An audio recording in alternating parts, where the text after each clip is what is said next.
Hello everyone, welcome to the Wellderness Tales Around the Campfire, and this week we are joined by adventurer Neil Laughton. But before we speak to Neil, we're going to tell you a little bit more about the Wellderness. Matt?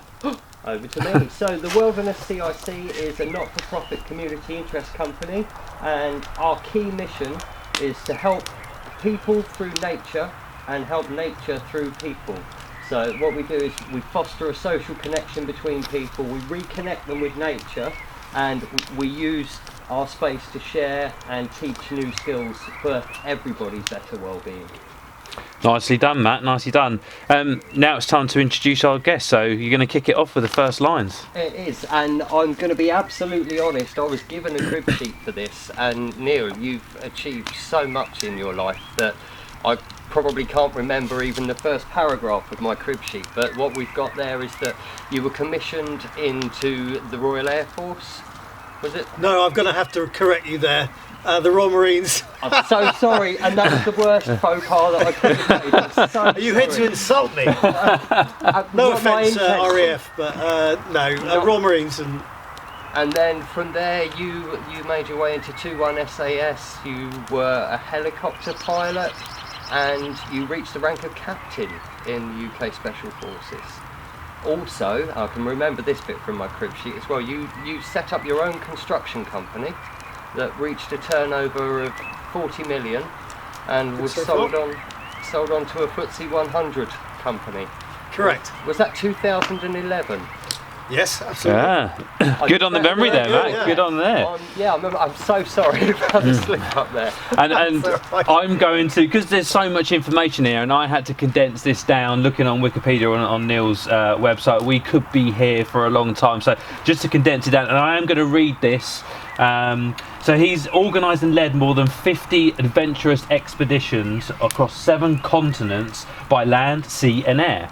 He climbed Mount Everest with Bear Grylls and was the first person to circumnavigate the UK and Ireland on a jet ski. Interesting. He piloted the world's first road-legal flying car on a 10,000 kilometre journey from London to Timbuktu. And if you go and watch the video on that, there's some interesting landing. Neil has Guinness World Records for riding a penny farthing bicycle with no hands, and for hosting the world's highest black tie dinner party. But he's best known for many world firsts, which include playing golf at the North Pole and cricket at the South Pole. And also, he rode a bathtub across the Solent. I've never had to say those lines before. But you've also raised a lot of money for charity as well in doing all this. RNLI, Rocking Horse Charity, I believe. Is there some more on the list? Sure. So I'm a bit of a nutter, really, is probably what you want to say. Forget the intro. We're interviewing a nutter. But a good nutter. It's, in terms thank you. Well, I've known a few nutters of various different flavours, and certainly I can't say that many of them have got the CV or the list of achievements and expeditions that you've got. Can I just say there's no nutters in the Royal Air Force? Yes. A well-timed wink there. So, I mean, we can only touch on a little bit of what you've done so far, I should say, because there's more in the pipeline. But we wanted to kind of really talk around the world's highest black tie dinner party. Is the black tie bit important there? Well, it was quite, because the black tie was the Guinness World Record. Right. Not many of my 50 plus expeditions have been attempts at world records, but occasionally when you do something a little bit different, it's nice to be able to offer the team, for their hard work, some recognition. And for this particular project, it was very much a record to be broken, and happy to share the story with you. Yeah, so I obviously just didn't start from there, and I think you completed the record attempt in 2018. Yeah, I mean, do you want to hear a little bit of the backstory of it? Well, I'd like to hear. So, I'd kind of like to hear. So, I know you were you first went up Everest in '96. So, did you summit that time? No. So, 96 is a long time ago. But I was working in London, and I had just started my construction company, 2 years before, so it probably wasn't the best timing to be disappearing for 8 weeks to go and attempt Everest. But I realised quite early on in my mid-20s that I needed some adventure challenges to keep me sane. Having described myself as a nutter, I think it's always important to have a challenge and to kind of offset for me the not the boredom, but the sedentary life of a city broker. Not that I was in the city, but I was on the fringes of the city, and I was a trader. I was an office equipment salesman, then a construction man, and I wanted a challenge that would fulfill my passion, which are travel, sport, and adventure. And I read a book about the 7 summits, and it's the highest mountain on each of the 7 continents. Yeah. Which obviously included Everest, and so I decided that 7 summits would be one of my life goals from an adventure perspective, and that's why I ended up having to try and climb Everest. My first attempt was indeed in '96, which for those aficionados out there will know was coincided with the worst storm in 100 years, and I just happened to be attempting to climb to the summit when the storm hit the mountain. And it wasn't very funny. It was a pretty horrendous 48 hours where 8 fellow climbers were killed for various, during the storm, and frozen to death, falling off the mountain, and blown off the mountain, and all sorts. It was pretty horrendous. So 96 was my first attempt to climb the mountain, and obviously was a failure. But it didn't put you off, Neil? No, I suppose it could have put me off, but I think it's important to try and put the disasters and the difficulties, the obstacles, the humps in the road in one's life. And yes, it was traumatic, but I was pretty committed, determined, and had to dig deep to find the courage internally to take a team back and give it another go 2 years later, which we did. I can only imagine. I mean, even just the act of getting to the summit of Everest in itself is an amazing feat of achievement, and doing that with only a 2-year-old memory of the '96 disaster, I think that demonstrates incredible resilience. So yeah, well, thanks. Yeah, for my part. I mean, maybe a bit of ignorance and stupidity as well thrown in, but engage the nutter. One of the interesting facts, though, back in the mid '90s, the stats were something like 1,250 ascents, but probably 165 deaths. So a ratio of 1 in 6. So every 6 people that summited the mountain, wow, statistically 1 would die. So that was quite sobering, an eye-watering figure.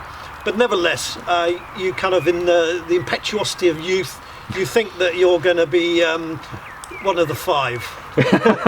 You have to believe that, otherwise you wouldn't give it a go, would you? Sure. So then in '98 you went up again? Yeah, so 2 years later I took a young, fit, mostly military personnel team, including a young man who's become quite famous, you will know, and we succeeded. There were, again, a few dodgy moments. About a week before actually summiting, I had a previous summit attempt, and my climbing partner Mick collapsed at the south summit of the mountain, which is close to the main summit. Wow. Probably still remains probably the highest rescue of any human being in the world at the, wow, then and since probably. They say that above 8,000 meters, it's very difficult to rescue anybody because you're in the death zone, and it's extremely hard work just surviving. But carrying somebody down from 8,000 meters is very tough, and we were at 8,800 something meters, so we were near the top of Everest. So so we had a few issues, but I managed to get Mick down off the mountain in 4 days, and then did a quick turnaround, went back up, and thanks be to God, a week later I was on the top of Everest on a great day, and summited with a young man called Bear Grylls. And at the time, Bear was one of the youngest summiteers? Yeah, he was 23 years old, and he became the youngest Brit to summit the mountain, and one of the youngest people in the world at the time. So. And then after that, I believe you took someone up that was, I would say, disabled, didn't have use of his legs? So another few years later, I was asked by a friend of mine, Glenn Shaw, who was a man who worked in the city and become a friend. His life dream was to see Everest. He was never going to climb it because he suffered from brittle bone disease, right, and had spent his life in a wheelchair. But he asked me, could I help him get to Everest and for him to realise his dream of seeing the mountain. So I was pleased to be able to do that. And whilst we were there, I sneaked him up a little subsidiary peak to get a world record for somebody in a wheelchair, which was higher than Kilimanjaro, the previous record. Wow. So he was really pleased with that as well. Was that official? Yeah. Yeah, wow. Sorry, Matt. But yeah, no, I love the phrasing there, that you sneaked a man in a wheelchair up a mountain that was higher than Kilimanjaro. Yeah. And so if you weren't sure already, that tells you something about Neil's ambition in life, definitely. Wow. And how did Glenn, was that a real moment for him? Did he know that you were going to take him up the other summit? He didn't know. I surprised him. Yeah. Excellent. Awesome. So then what led on from there to, organising, running and the logistics side of the world's highest black dinner teapot? Well, there was one further expedition in between, and that was again with my friend Bear Grylls and a lovely man called Giles Cardozo, who's a boy genius in engineering terms. And he and I and Bear are pilots. And we were doing a few different types of motorised parachuting expeditions around the world, including to Angel Falls in Venezuela, and in the Alps and various other places. And we thought, again, having a quick look at the record book, that a motorised parachute ascent in the Himalayas near Everest would be quite easy to achieve. It wasn't, as it happened. It was pretty dangerous and tough. But in 2007, we went back to Everest, and Bear was the one who flew and set a world record for the highest motorised parachute. And that was my fourth expedition to Everest. Without going into kind of too much detail on it, now helicopters can't fly above Camp 2, pretty much. Yeah. That's the limit. So correct. How would a Which is about motorised 20,000 feet. Yeah. So how does a motorised paraglider fly then? Is it just that there's enough air to hang in the parachute? Well, partly. I'm no engineer myself, but as mentioned, Giles Cardozo, who made these aspirated engines with special tweaking and carburetors and all the rest. I'm not an engineer. No, sure. You have to ask him how he did it, but he was very clever. So the machinery had to be super efficient and aspirated or whatever they call it, and then obviously. Bear was super cool to fly at nearly 30,000 feet to get the smash the world record. That is pretty amazing, isn't it? And when you think I'm just kind of thinking of what I imagine, having never been, what I imagine the wind patterns to be, around a place like that. So piloting something that's kind of at the whim of the updraft as well. Yeah, absolutely. As I say, it was quite a dangerous mission. We had to wait quite a long time for the right weather window, and one of my jobs was as sort of team manager and safety officer was to let off one of these weather balloons every other day just before the big launch, so that we knew at 30,000 feet that it wasn't going to be blown away into Tibet, never to be seen again. Wow. So it was quite a tense mission, and I'm sure Bear won't mind me saying it was the first and only time, and I've been on 5 or 6 expeditions with him. It's the first and only time I've seen him cry on camera. Wow. It was that stressful and that emotional project and dangerous a project. Wow. Massive. Yeah, I think just getting up there in the first place logistically is one thing, but to do that as well. Yeah, well, to have the kit that's capable of doing it, to physically get that kit up there, and then to have the pilots with the skill and the knowledge to be able to fly that kit as well. That's an undertaking, isn't it? Yeah, massive. So after that expedition was your first attempt at the world's highest black tie dinner party? Well, it was a project that actually took 5 years in the making. Right, okay. So back in 2013, somehow the inspiration came from one of those old photographs from the 1920s Everest expeditions, and I noticed in the picture that they, the gentlemen of the day, George Mallory and Sandy Irvine and co, would all dine outside on a kind of a smart trestle table, and there'd be, Fortnum and Mason boxes of goodies underneath. They'd all be sitting at sort of chairs, formally sat round, and it was like a dinner party. And food on expeditions is really important. I've had many a horrific experience of horrible food at different places around the world. So, getting the right food, nice quality food, and the social element is, I think, really important. Yeah. And it gave me the inspiration of an idea that whilst on a tough, hard climbing expedition like going to Everest, why couldn't you just have a really top quality dinner party? Why not? So whilst I was thinking about that, I obviously checked I leafed through my Guinness World Records book and found out that there was a black tie dinner party Guinness World Record that stood at 6,400 metres. Okay. Which is pretty high. Yeah.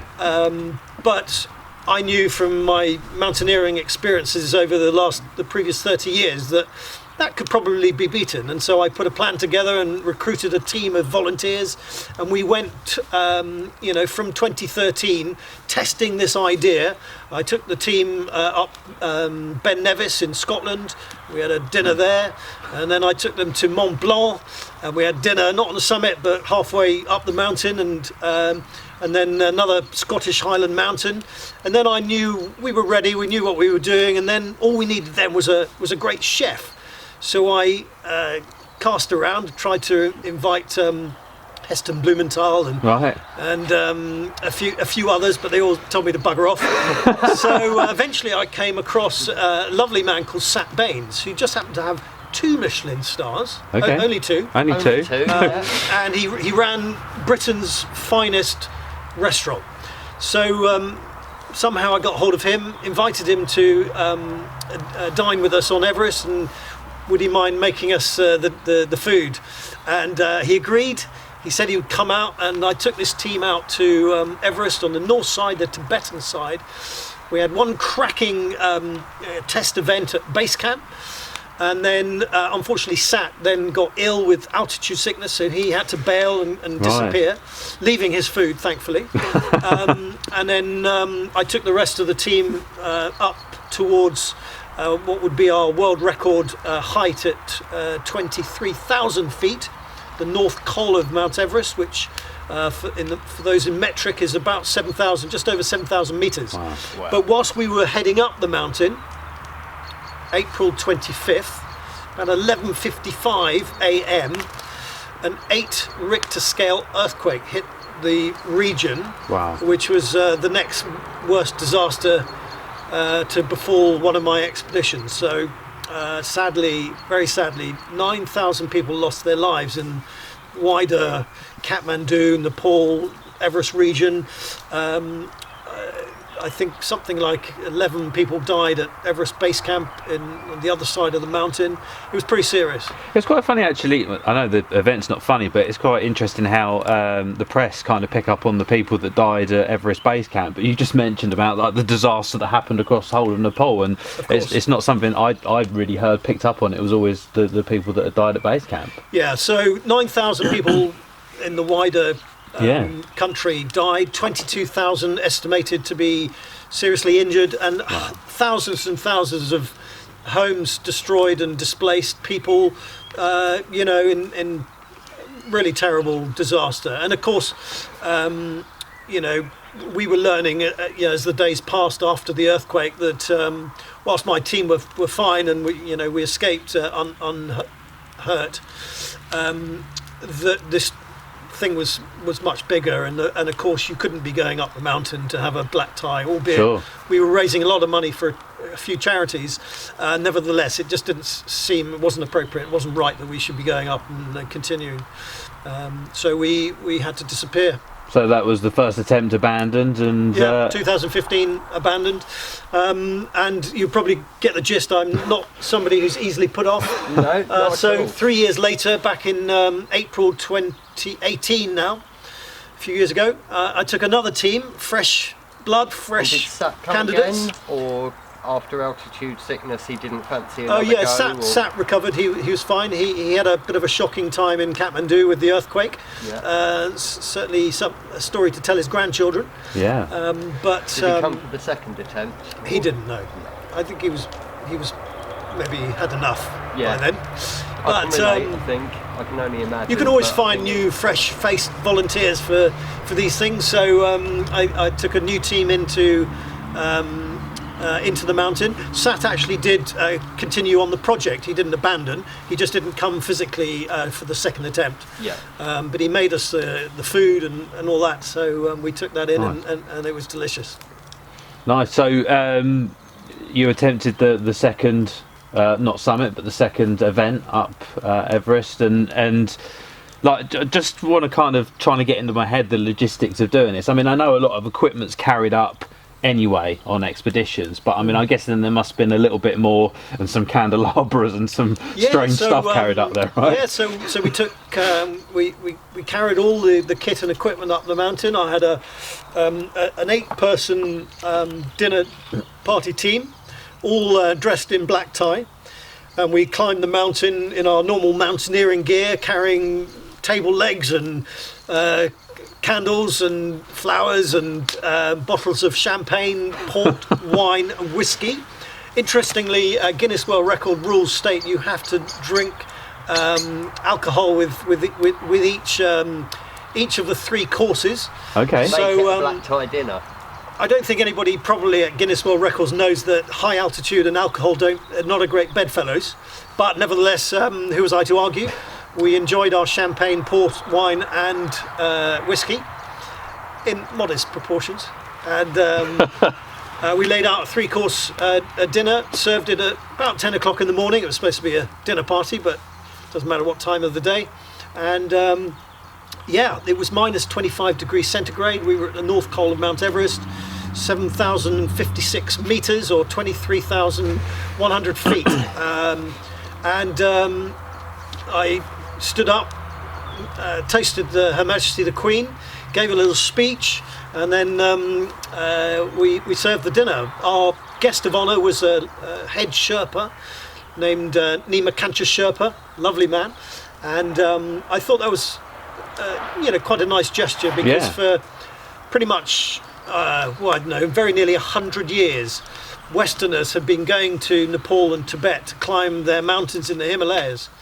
And the Sherpas are brilliant, wonderful people, but they're used as mules, effectively, and guides and climbing Sherpas. But I don't think many people have invited. Well, I took a dinner suit out for our special guest, Nima Sherpa, which he'd never worn a black tie, of course, in his life. Why would he? But he enjoyed the thing, and he was our guest of honour. Invite a Sherpa as your guest to that dinner. I'm not a climber. I've never been to Nepal, but I have an interest, and I've read a lot, and I've always kind of felt that the Sherpas were the unsung heroes of the summits, and I really like that. And wow, so minus 25 degrees, and centigrade. Wow. And you're wearing black ties, but you're still wearing all of your other expedition gear. Yeah, so we've got thermals on. Yeah. We've got black tie suit, which we put on in our sleeping tents at the North Col before getting out and going to the dinner party. But of course, we've got the mountaineering gear on top. So whilst we took some wonderful pictures in proper black tie, formal, glass of champagne in hand, of course, at that temperature where it's colder than your deep freezer at home, we had to quickly put warm gear on so as not to freeze to death. But actually, what was really interesting was that Everest is popular now. We're on the climbing route, and at 10 o'clock in the morning it was prime time climbing season, and so we had like 100 climbers kind of stomping their way with their ice axes up past us up the mountain, and they did a double take. What the hell is going on there? I thought the altitude was influencing them. 7 Brits and a Nepalese Sherpa in a black tie suit having a 3-course meal with champagne and pork. Oh my God. And you can imagine the Chinese, the Americans, the Russians, climbers going, bloody Brits. I love it. I think that's brilliant. That is an amazing story, and thank you very much for sharing that with us. And that still stands as a Guinness World Record. Nobody's beaten it yet. Wow. Okay. If anyone gives it attempts, I'll put my hands up for the next go. I'd quite fancy a dinner up there. Nice. You want to have a go? There we go. Yeah. Yeah. I physically. We'll drag you up. I don't think I'd do well at that altitude No. because of poor life choices. That's a diplomatic way of saying that as a smoker, I don't fancy being in a reduced oxygen environment. I don't think my body would thank me. One of my for it. mates summited Everest and had a fag at the top. Wow. So there you go. It's possible. Never say never. No Now I've excuses. got no excuse. No excuse. Wonderful. Yeah. So did someone from Guinness have to go with you to? No, They were happy to take your word for it. no, we had to provide copious amounts of proof, which we did, and obviously they believed us in the end. Yeah. I can't imagine Norris McGuire up there with his clipboard. He was probably up there somewhere. I met the chief of Guinness World Records the other day, a lovely man, but no, he wouldn't get far up Everest with maybe some of his life choices. Okay, fair enough. Fair one. Britt, thank you very much for sharing that with us. Pleasure. Some amazing campfire stories there, and I think you've got some more. Just quickly, there's some more coming up that you're training for Yeah, I right haven't now. quite retired yet, so I'm taking a team to the Amazon River, and we're going to do a paddle board expedition 260 kilometres from the source of the Amazon to civilization. All of these are obviously charitable missions, and there's still a couple of places left for anybody who wants to come and join me on that. I've got a trip to Siberia, southern Siberia, in early next year. We're going to attempt to walk across the oldest, deepest and largest freshwater lake in the world, called Lake Baikal in southern Siberia. And this autumn I've got a team. We're going to attempt to climb the 95th highest mountain in the world, which is in western Nepal, and we're going to ride to base camp, take the wheels off the bikes, shove them in a rucksack, climb to the summit, and then attempt the world's highest cycle ride for the Star Trust for Kids charity. Fantastic. That's really fantastic. And so if anybody watching this wants to kind of make a donation or sponsor, they can look for the Star Trust charity. Yeah, thank you. Any donations would be welcome. One of the things we're raising money for, in fact, is a village en route to that mountain in western Nepal, and it's called the Tenzing Norgay School. Okay. It's at 3,400 meters. It's named after the famous Nepal Sherpa who summited with Ed Hillary back in 1953. So the school is named after him, but it's got about 80 kids, and they don't have any lighting in their classroom. So we're buying solar panels so that they can work after dark in the classrooms. So that's one of the things we're raising for. And if anyone would like to make a donation, they can go to UK Virgin Giving and look for Star Trust, STARR Trust, highest bike ride. Highest bike ride. Wonderful. Wow. Yeah, that's amazing, and yeah, please do, if you can, donate to that. And Matt, I've already said to Neil last time I spoke to him, we're up for something at the end of next year, so we're going to get that one together and join him on an adventure somewhere. And if you'd like to join us as well, please get in touch. We will be arranging some more things to come. Please do check out what we're doing at thewellerness.org.uk. We're hoping to have some events running in June now, Matt, aren't we? Fingers crossed. Fingers crossed. But you can keep in contact with us online on Instagram at thewellerness.cic. Thank you for watching. Don't forget to like and subscribe to the channel. And thanks again to Neil. Thank you, Neil. Pleasure. Thank you very much.